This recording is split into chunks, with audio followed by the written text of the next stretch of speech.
যেই স্বৈরাচার বাংলাদেশ থেকে পালিয়ে গিয়েছে গত অগস্ট মাসের 5 তারিখে, সেই স্বৈরাচার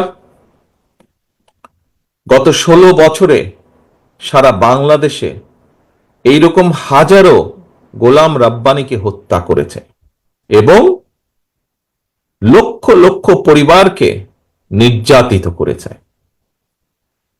শুধুমাত্র পালিয়ে যাবার কদিন আগেও, পালিয়ে যাবার 1 সপ্তাহ আগেও থেকেও সেই পলাতক স্বৈরাচার প্রায় 2000-এর মতন মানুষকে হত্যা করেছে। পালিয়ে যাবার কয়েকদিন আগেও ক্ষমতা ধরে রাখতে প্রায় 30,000-এর কাছাকাছি মানুষকে সে বিভিন্নভাবে জখম করেছে, বিভিন্নভাবে নির্যাতন করেছে।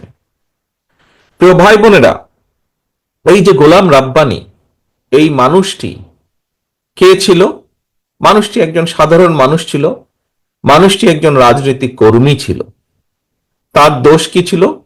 তার দোষ ছিল সে দেশের মানুষের যেই অধিকার, কথা বলার অধিকার বলি আমরা, ভোটের অধিকার বলি আমরা, অর্থাৎ মানুষের যে অধিকার, ওই যে পালিয়ে গেছে যে 5 তারিখে স্বৈরাচার, সে সেই অধিকারকে দাবিয়ে রাখতে চেয়েছিল। গোলাম রাব্বানী সেটার বিরুদ্ধে প্রতিবাদ করেছিল, মানুষের পক্ষে কথা বলেছিল, মানুষের কথা বলার পক্ষে, মানুষের অধিকারের পক্ষে, মানুষের রাজনৈতিক অধিকারের পক্ষে কথা বলেছিল এবং সে কারণেই স্বৈরাচারের দোসর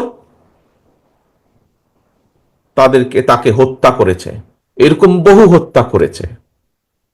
প্রিয় ভাই বোনেরা, আজ আমরা হয়তো গোলাম রাব্বানী সহ আরো যারা আমাদের ভাইরা শহীদ হয়েছে তাদেরকে আমরা ফিরিয়ে আনতে পারবো না।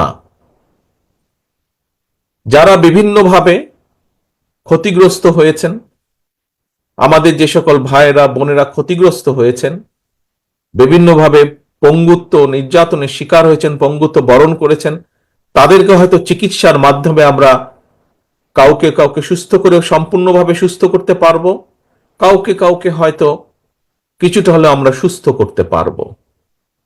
যেই পরিবারগুলো বিভিন্নভাবে ক্ষতিগ্রস্ত হয়েছে, আপনারা সহ বাংলাদেশের মানুষ যাদের পক্ষে সম্ভব, সেই মানুষগুলো যদি এই পরিবারগুলোর পাশে আমরা যার যতটুকু সামর্থ্য আছে তা নিয়ে যদি আমরা পাশে দাঁড়াই, তাহলে সেই পরিবারগুলো আগামী যে কয়দিন বেঁচে থাকবে কিছুটা হলেও ভালো থাকবে।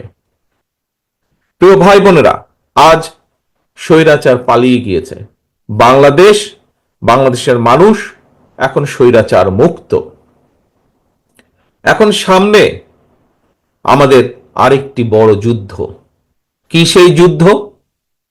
যেই সংগ্রাম, যেই আন্দোলন বিগত 16 বছর যাবত এই দেশের মানুষ, বিশেষ করে রাজনৈতিক দলগুলোর নেতাকর্মীরা করেছিল মানুষের সহযোগিতা নিয়ে, মানুষের সমর্থন নিয়ে, সেই অধিকারকে প্রতিষ্ঠিত করার জন্য সেই অধিকারগুলোকে পর্যায়ক্রমিকভাবে আমাদের এখন প্রতিষ্ঠিত করতে হবে।